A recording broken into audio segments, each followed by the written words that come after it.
Hey everyone, welcome to today's video. Welcome to the Gamey Daddy channel. So we are back on track with the video series that I started discussing the specializations in depth. And for those of you who haven't seen those set of videos, if you have some time, go ahead and check them out.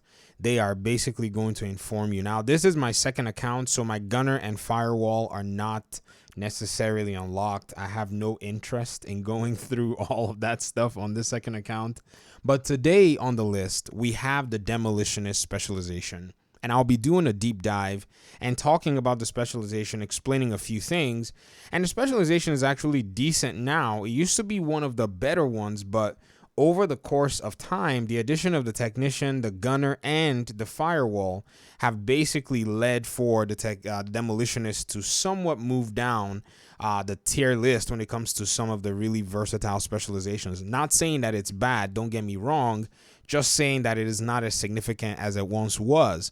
Another really interesting thing was the first three specializations sort of went down the tier list, but with the addition of a lot of the gear that complemented status effects, Survivalist has now resurfaced to the top for people who really want to leverage team synergies. Also, I'm a shameless survivalist proponent too, so you hear me talk about it a lot.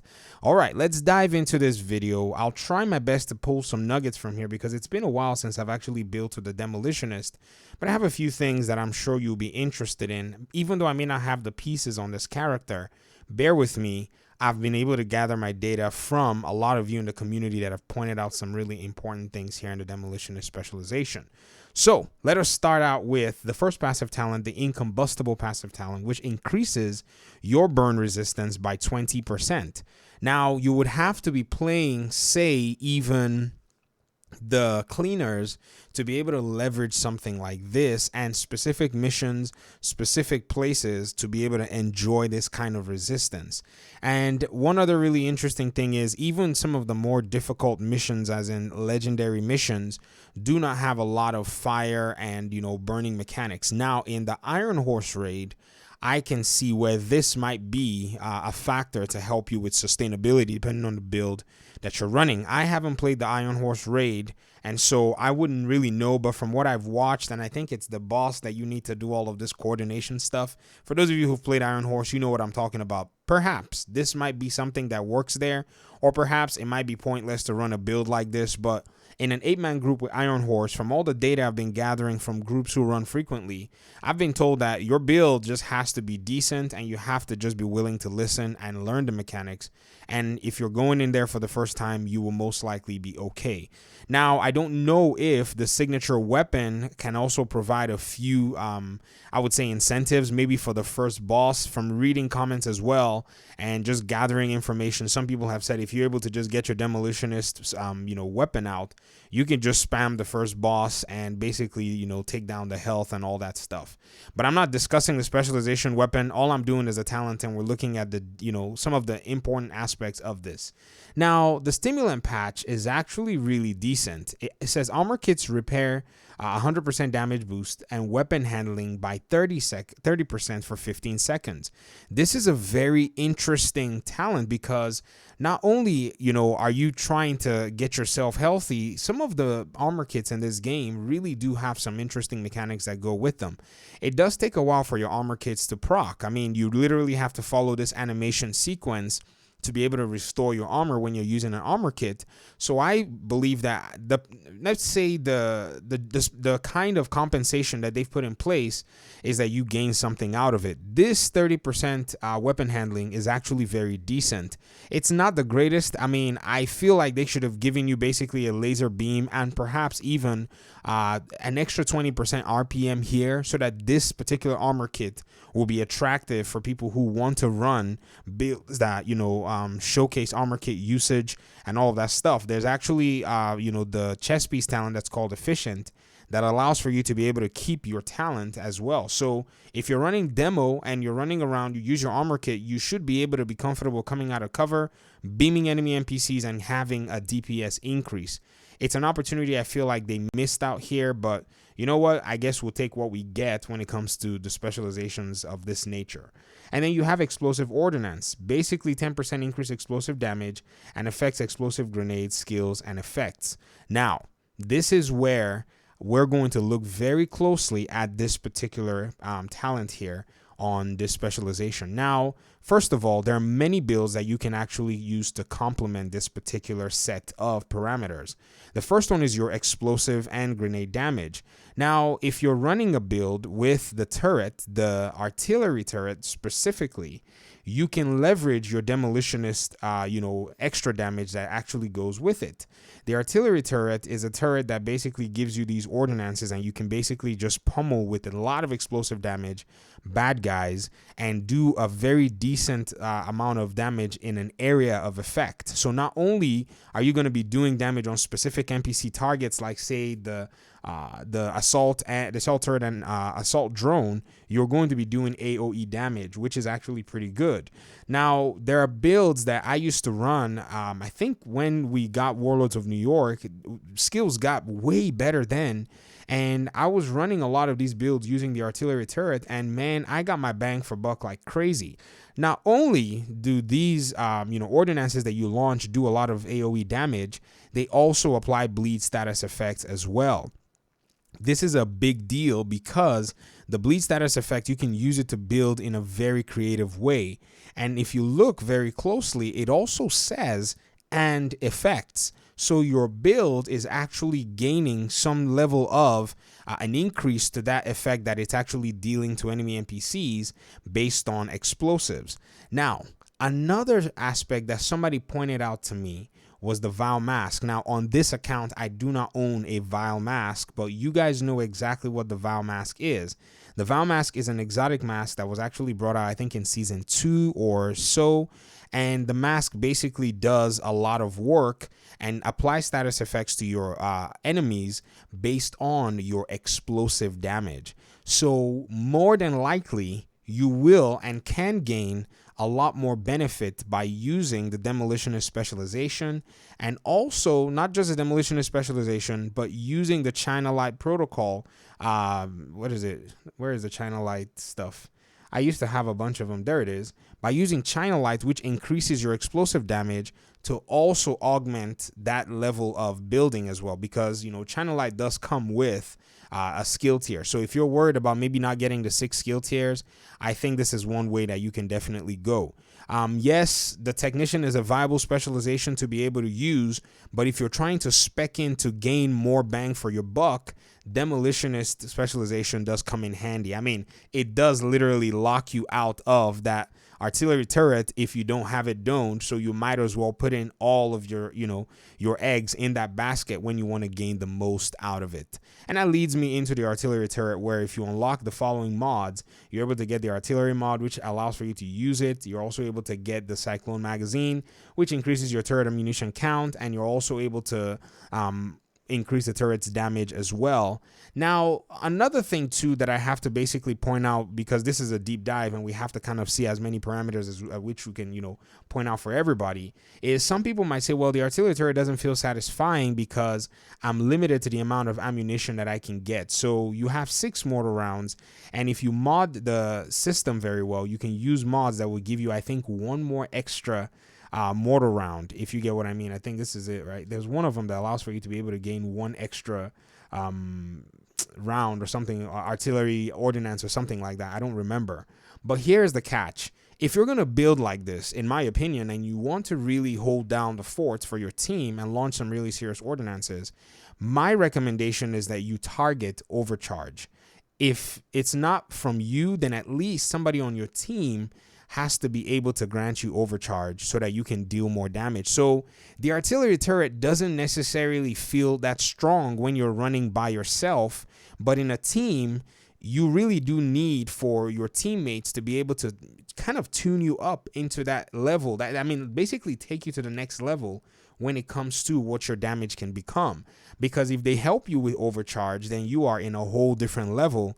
And as much as I want to recommend the Acosta backpack for you as the artillery turret player, I still want to say no, don't touch it. And even if I want to, also recommend the BTSU gloves, I also say don't touch it. Rather, if you're building and you know you're going to be matchmaking, just going with the full max damage that you can do, if you get what I mean. But if you're going in with friends, then you might want to convince somebody to have something that will grant the team overcharge.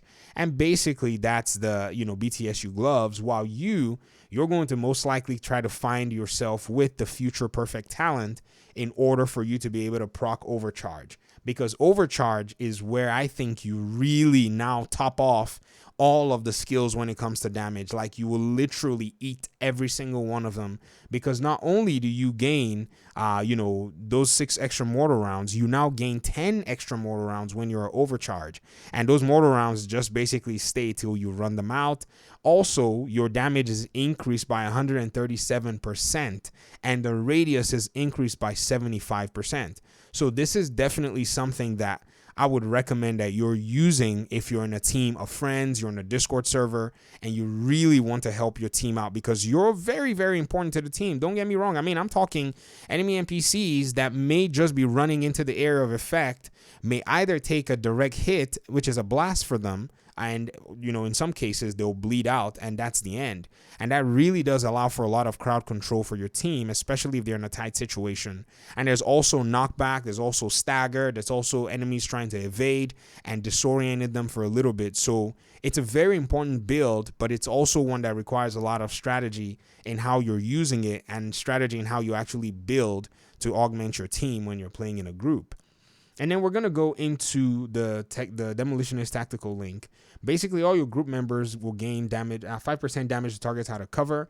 And so this is something that's really good for, for group synergy. So everybody in your group is basically going to be hitting really hard. One interesting thing is, if you have group members that are using LMGs, this is going to be good for them, because LMGs already carry an innate damage to targets out of cover. If you look at, say, this pestilence that I have over here, it's not maxed out, but it does have damage to targets out of cover, and so do other LMGs as well. Like, if you look at this black market M60, which already has 12% damage to targets out of cover, I mean, if somebody on my group is running Demolitionist, that damage is then added to my total damage to targets out of cover. I think it's additive because it says gains. So you're looking at everything that I have to deal with, targets, and then add an extra 5% to that. For this kind of weapon, that is very significant, even for a weapon like the Carnage, and that's one of the reasons where, if you go into the base of operations and you test out your build, you may not necessarily appreciate everything that could come with it. But then when you think about potential ways of which your damage can be increased, then it's actually pretty cool. Now, if somebody was even running Survivalist in the group, just say somebody was running Survivalist in the group and you have your Demolitionist in that same group, and then you hit a bunch of enemy NPCs, they're all bleeding, all your group members will get a 10% damage to targets with status effects, and then also have to deal with your extra 5% damage to those targets if they're out of cover. So you see how these group synergies work, and not many groups build like this, but I think this was the intention of the game, that many people will say, hey, why don't you wear this and see if you can put on a build that works with this, so that we could all go into these missions and deal with this. Now, yes, it's a second layer of complexity that many new players or even people who may not have been used to the Division could appreciate, but a lot of us Division agents can appreciate things like that, even though it may sound complex. And then this actually allows for you to ignore explosions, and you can only trigger it once every 60 seconds. For those of you who play a lot of the Summit, who are regulars, who live in that tower, this might be something you want to check out, especially with explosive resistance. Say maybe you build, and you have a bunch of skill damage and some status effect. Maybe you have explosive resistance somewhere. You have maybe room to be able to slot that into your gear. That might be something you want to look into. Honestly, it's something that we can ignore, especially with that 60-second cooldown. This is definitely a missed opportunity. This should have been, in my opinion, a part of this particular specialization, a specialization that is not so popular like this. I feel like the devs could have been making these incremental changes and just doing, what we call this silent buffs, where they just maybe one day roll a patch in and you're like, whoa, I did not know they removed the 60-second, requirement or cooldown from this. This might be something I need to look into. When things like that happen in a division, it really does unlock a different level of the game. So I don't know what they're planning. If they're planning a year 3, then this needs to be overhauled for the Division 2. And then you have your pulse resistance. Everybody has that for PvP. And then this says when armor is reduced to 0, it refills all main weapon ammo. Now, the reason some of these talents are really interesting is the survivalist, the demolitionist used to be a talent that was relegated for the LMG class. Before they added the other weapons to all of the specializations, you used to be only able to, use specific weapons for the specialization. Some weapons would not allow for you to be able to, basically gain the extra weapon damage. So I see this talent as one that basically was designed to complement a lot of LMG players. But you can use it for whatever it is you want. When your ammo gets to 0, you get that, weapon ammo. That's really pretty nice, because if you're face tanking an enemy NPC, they clean out that armor of yours. Maybe you get a little bit more rounds in your weapon that will probably clean out their health. And then you can maybe, you have a little bit of survivability there.